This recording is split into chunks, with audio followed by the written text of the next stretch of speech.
大家好，我係 Jill，不要上台 in that channel。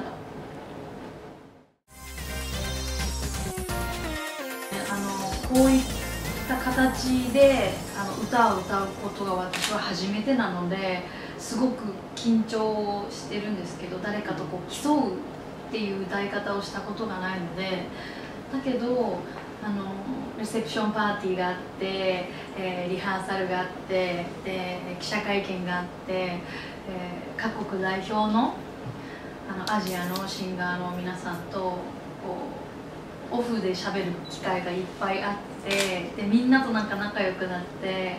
あ、歌うまいねみたいな、歌うまいね、私もみたいな、あ、歌うまいねみたいな、みんなで言い合ってるみたいなっていうぐらい、なんか本当に自分が思っていたよりもすごくあったかいイベントなんだなって、もっとなんかこうバチバチみたいな、負けないよみたいなのがあるのかなと思ったんですけど、みんななんか、その場で歌いましたが、はい、みんなでみんなでは歌ってないです。各自リハーサルがあって、そうで聞いててくれた人とかは「Wow, your voice is really sexy」とか言われて、なんか「いやあなたもだいぶうまいですけど」みたいな、なんかそういう感じの会話がこうみんなでできてたので、本当になんかすごくあったかいし、なんかゆくゆくはなんかそれこそ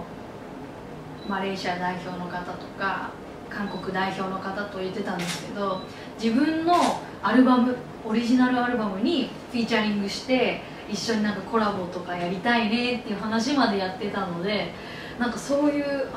国境を越えたものっていうのはやっぱり音楽を通してなんだなっていうのもすごく感じました。そうですね、ジルという名前でデビューをする前にターシャ・ジーという名前でインディーズデビューをしていたんですけど、GEE っていうスペルなんですけど、その時の最初のデビューシングルが「Will」っていう曲なんですよね。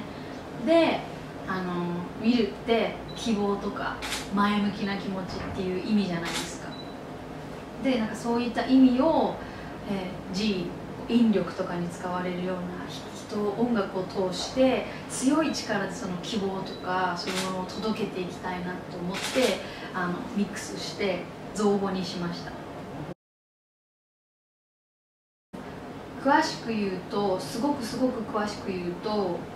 夢だということに気づくのがすごく遅かったのかもしれないです。なんかこう歌うことが大好きで、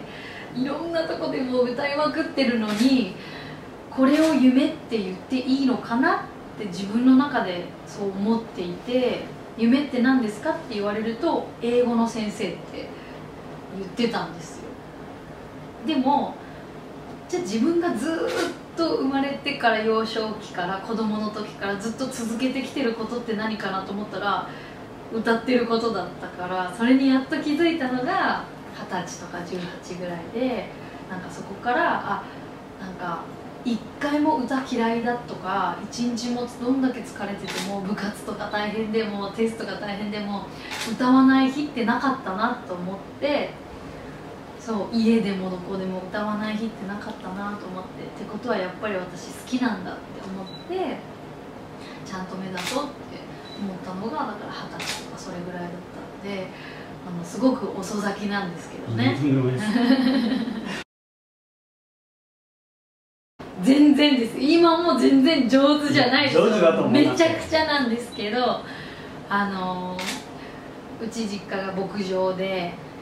お父さんとお母さんがちっちゃい頃から朝4時起きで休みもなくて、常におじいちゃんとおばあちゃんと一緒に過ごしてる状態だったんですよ。でおじいちゃんおばあちゃんがおばあちゃんの腕の中でこう眠るまでずっと見てるのが白黒の映画だったんですよ。洋画、そうハリウッドの昔の古い映画で、なんかそこからなんかこうビビアン・リーとか誰だろうな、すごく有名な人だとローマの休日のオードリー・ヘップバーンとかマリリン・モンローとか、なんかそういう人たちを見てて、なんだこの綺麗ななんか人形みたいな人はと思って、なんかこの人たちに会いたいし、それこそプリティウーマンのリチャード・ギアみたいにリムジンに乗ってこうウィーンって窓が下がって乗れよみたいなのを私もされたいと思って、そっから映画を、DVD とかビデオを自分で借りてきて、小学生とかだったんですけど借りてきて、日本語の会話をまず全部覚えるんですよ。全部暗記して、で字幕で英語を出して今なんて言ってるんだなっていうのを覚えて、次は会話も英語にして字幕も英語にしてチェックしてノートに書いてっていうのをビデオが擦り切れるまでやって勉強してました。頑張るさんじゃないですか、それは。そうなんです。すごいですね。Because I am Japanese そうなんです。もう大好き、スタディが大好きカバーしたいなっていうよりは勝手に歌ってました。だから最初に買った CD がホイットニー・ヒューストンだったので、なんだろうな、I Have Nothing とかAll at Once とかを小学5年生ぐらいの時に、家族はテレビでリビングルームでみんなこうバラエティーショーとかを見てるんですけど、私はこうヘッドホンして CD プレイヤーにこうヘッドホンさしてこう All at Once とか I Have Nothing を聞いて I have nothing, nothing, nothing if I don't have you っていうのを聞いてガーってホイットニーみたいな感じを小学5年生ぐらいの時にあったので、気づくとなんかコピーしてるっていう感覚かもしれないです。なんかこうカバーするっていうよりは彼女になりたい、ホイットニーになりたい、マライアになりたい、っていう感覚だった気がします。難しい、難しいですし、今もそのカバーアルバム「I am Jill」自体は4枚目まで出させていただいてますけれども、やっぱりプロフェッショナルなトランスレーターの人に絶対見てもらうようにはしてます。やっぱり言っても独学だし、一回自分がこうトランスレートしたものをプロの人に見てもらって初めて形にするっていう風にしないと、なんとなくやってみたけどどうみたいなのって、そんなの CD にされても、いやこれ間違ってるけどみたいなのとかもう嫌じゃないですか。そうですね、だから一番いいのは、だからそのネイティブの海外にいる友達が電話してきて「めっちゃいいじゃん!」って言ってくれるのが一番やっぱり嬉しいって。ウィニー・ヒューストン？それでもいいの？日本の曲じゃなくて、どっちでも何でもいい、ワールド的なものでいいんであれば、いやそれは難しいな。じゃあ2曲2曲でも。じゃあね、日本のアーティストでスターダストレビューっていうアーティストさんがいらっしゃって、すごくベテランですごく上手な、本当にリスペクトしている、シンガーさんがいらっしゃるんですけど、グループがいらっしゃるんですけど、もう年はとか50代とか50代も後半とかでもうめちゃくちゃアリーナとか埋めちゃうような方たちなんですよ。でその方の曲で「木蓮の涙」っていう曲があって、これはラブソングでもなんか亡くなった方に対してのこうもう触れられない思いっていう、もう追憶とか、そう、もうなんかこう触れたいけど触れられない、もうこの世にいないからっていう、それを言葉でうまく日本語的なものではっきりは書かずにこう状況をうまく書いてる歌があって、その曲はジルとしてデビューをする時してすぐぐらいに埼玉のスーパーアリーナのそのスターダストレビューさんのライブに行って、それを聞いて号泣して絶対頑張ろうって思ったんですよ。30周年をジルとしてやった時にここでこの曲を歌いたいって私は思ったんですよ。自分のオリジナルで「木暮れの涙」みたいな楽曲をこの埼玉スーパーアリーナで自分も歌いたいと思ったから、もし形としてできるのであればスターダストレビューさんと一緒に埼玉スーパーアリーナで「木暮れの涙」を英語バージョンと日本語バージョンで歌いたいなと思います。でもう一曲はやっぱりウィニーだなと思いますね。ウィニーはしたいけどできない、多分一生できない気がする。形としてライブではカバーするけど、でも CD として出すことはしたいけど、なんかこうリスペクトしすぎて、彼女の隣に立つっていうことは一生ない。リスペクトし続けて私は多分歌手として死んでいくんだろうなっていう感覚がすごくあるから、なんかこうカバーおこがましいみたいな感覚はすごくありますけど、やっぱりでもいつかできたらしたいなと思いますね。それこそそのネイティブの海外の友達と話していて、私は日本舞踊をずっとやってたんですけど、そのトラディショナルな文化と並んで最近友達が水木奈々さんってご存知ですか？アニソンといえばっていう方なんですけど、水木奈々さんってすごい言うからと思って、そんなにアニメ見てるのみたいな話をそれこそスペインの友達とかドイツの友達とかと喋ってて、当たり前じゃんみたいな、もうすごいよ日本のアニメは今やみたいな話をしてて、そうなんだと思って、そこからアニソンを聴くようになって、で日本ですごく有名なアニソンの雑誌があるんですけど、その雑誌の編集長さんとお会いして会議をして、今の、日本のアニメのすごく人気な曲をピックアップしてくださいってお願いして、いっぱいあったんですけど、それをもう全曲歌って、でOK か OK じゃないか、私の声にマッチしてるかマッチしてないかっていうのを一曲一曲ジャッジしてもらって、でも各オリジナルのシンガーさん、そして作詞作曲家の皆さんにお手紙を書いて、カバーの OK をくださいっていうお願いをして OK もらったんですけど、それこそ水木奈々さんはご本人が「親愛」っていう曲をカバーしたんですけど、すごく意味のある曲なのでジルさんにカバーしてもらえて嬉しいですって言っていただいて、もうなんかもう泣きながらレコーディングをしましたご自身はアニメ好きですか？私自身ですか？このアルバムを、きっかけに最近見始めてて、だからアニメ今まで全然、それこそちびまる子ちゃんとかドラえもんとかサザエさんとかっていうクレヨンしんちゃんっていうレベルだったんですよ、子供の頃。でもなんか今回のアルバムをきっかけに最近おすすめなのが「暁の夜な」っていうアニメがあるんですけど、めっちゃ面白くて、なんか青蛇とか、なんか青い人と白い人が出てくるんですけど、めっちゃイケメンなんですよ。でもなんかかっこいいだって夜中深夜に一人でこう眼鏡かけてこうやって見てますけど、そうなんかアニメの面白さって本当にすごく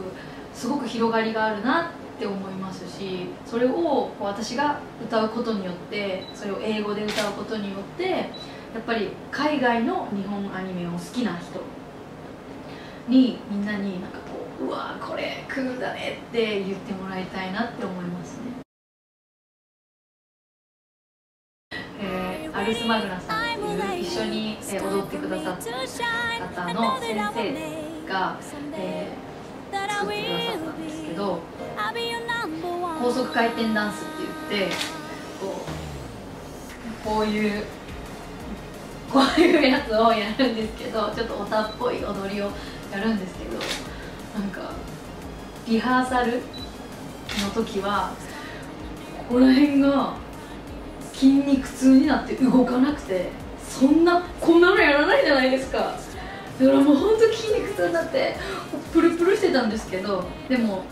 一緒にみんな練習してくれて「大丈夫、ジルやれるから」って言って、なんか本番とかこうやって一緒に踊ってましたけど、でもライブをこの間やったらファンの方とかも YouTube で覚えてくれて「I'm your number one」って言うとみんなカッてやってこうやってやり始めるから、あ、めっちゃ嬉しいと思って、だからなんかその輪を広めたいなと思ってるので、ぜひよろしくお願いします。はい、今度やります。これからもうこのプランは続けますか？カバーのカバーじゃなくてダンスしながら踊ったり歌ったり。そうですね、だいぶ体と相談しないといけないなっていうのはありますけど、でも体が動く限りは楽しかったのでやりたいなって思いますね。でライブでなんかファンのみんなと一緒に踊りたいってすごく思います。そうですね、カバープロジェクトをするとしたら、例えばですけど、今まで結構パンチのある曲を歌ってきてるので、ジャズに挑戦してみたりとか、例えばなんかちょっとクラシックっぽいものとか、なんだろうな、そこにジャパニーズテイストみたいなのを入れてみたりとかっていう、ちょっと本当にミックステイストみたいなものをなんかこう今回のこの香港に来てアジアの皆さんとこう話す中で声質とかサウンドとかも含めて、そういう各国でいいって言われてるサウンドをミックスしたものがこう表現できるアルバムが作れたらいいなっていうのは思いました。すごいですね。全然です90年代だったら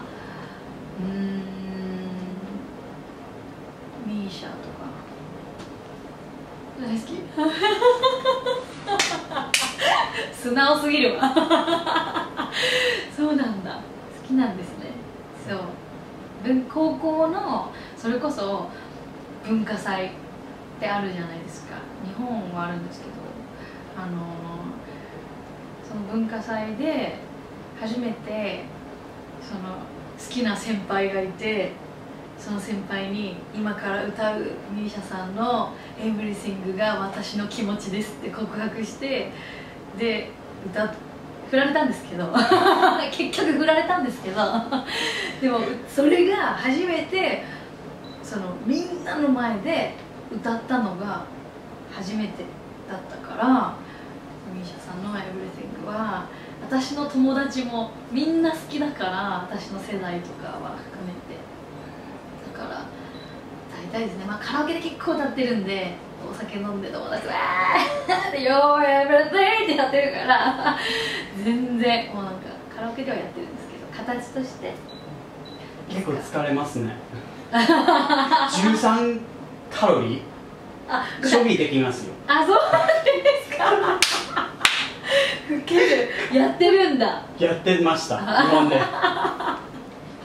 ケる、痩せそうですね。実は2年連続歌わせていただいてて、カウントダウンやらせていただいてるんですけど、大師ダンスさんっていう、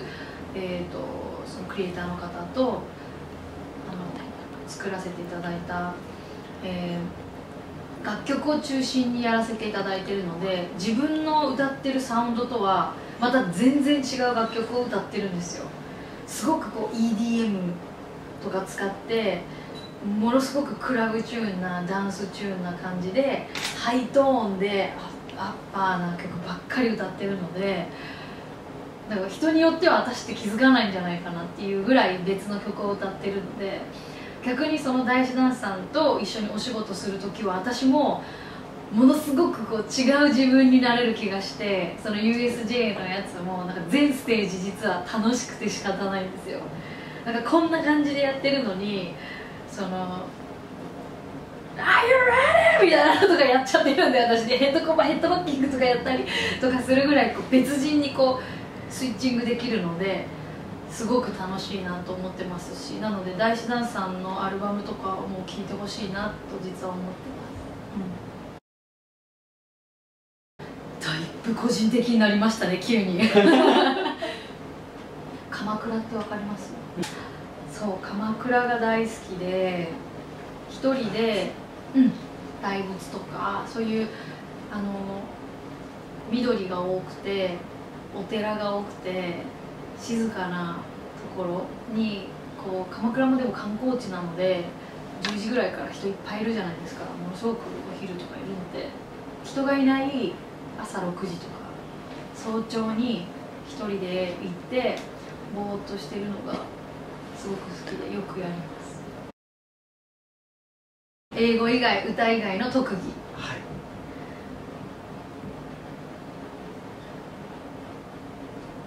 日本舞踊。日本舞踊ってわかります？トラディショナルジャパニーズダンスなんですけど、歌舞伎とかわかります？それに近い日本舞踊っていう日舞があるんですけど、それかな。部活でしたか？日本舞踊ですか？私部活はバレーボールなんですよ。バレーボール。どっちのポジションでしたか？私は基本的に身長がそんなに大きくないので、やっぱり小学校まではこう打ってる方だったんですけど、やっぱり中学校大学とかはちっちゃくなるじゃないですか。みんな大きいからレシーバーの方でした。本当に本当に本当にですね、香港に来て、めちゃくちゃ良かったなって思ってます。でこれをきっかけにこれからなんかこう気軽に香港に来てみんなと仲良くなって、なんかワンマンライブとかがいつかできるようになったらいいなって思いますので、これからも応援よろしくお願いします。Do this how die in depth channel. Ngo Hai Jiao.